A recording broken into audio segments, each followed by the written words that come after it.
snel verder met het SGVV bij de bekend als de Vivagenaam. En voor jullie show spreken onze eigen opper Ben Willems. Derde minuut pas.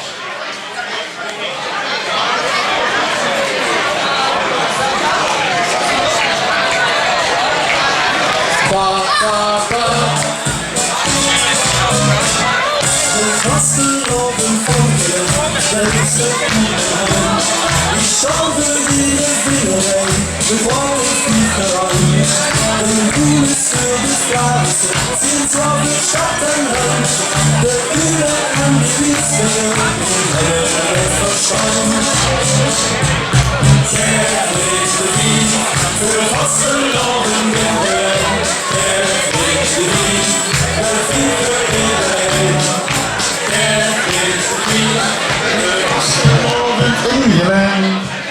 Ja, Kos Koen, uiteraard vanuit de SGVV, ook van harte gefeliciteerd.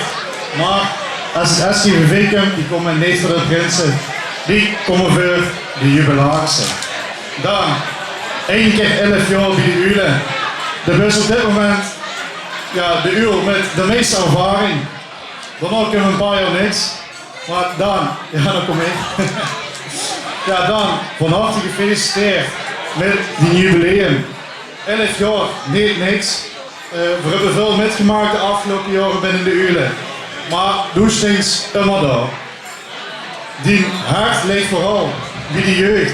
Dat is al jarenlang dus, lid van de jeugdcommissie. Nu ben ze ook de voorzitter van de jeugdcommissie. En ik weet één ding zeker. Al die jeugdprinsen die ze de afgelopen jaren hebben gehad, die zijn heel blij met dit. Daar staat in, die is nu een wijkprins en ook daar knikt. Ik ben ook heel blij met Daan. Dan hebben ja, maar de bus ook even secretaris geweest. Op dit moment dus de vicevoorzitter. We hopen ook lang bij de Ulen van dit ja, te kunnen genieten en gebruik te kunnen maken. En ik ga om dit nu ja, de medaille van het SGV omhangen en dat heeft ze dubbel en dwars verdiend.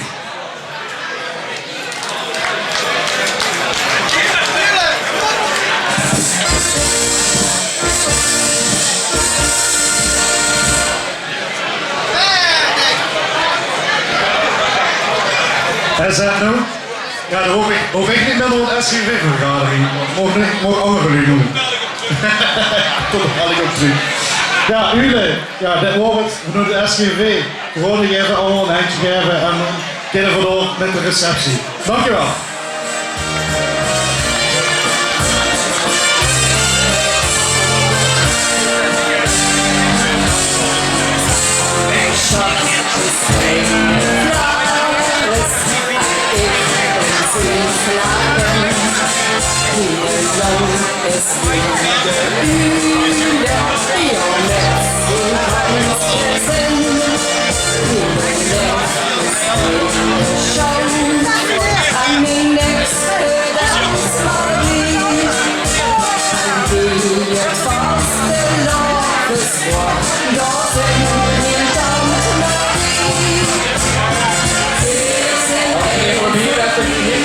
Sanitaire stop.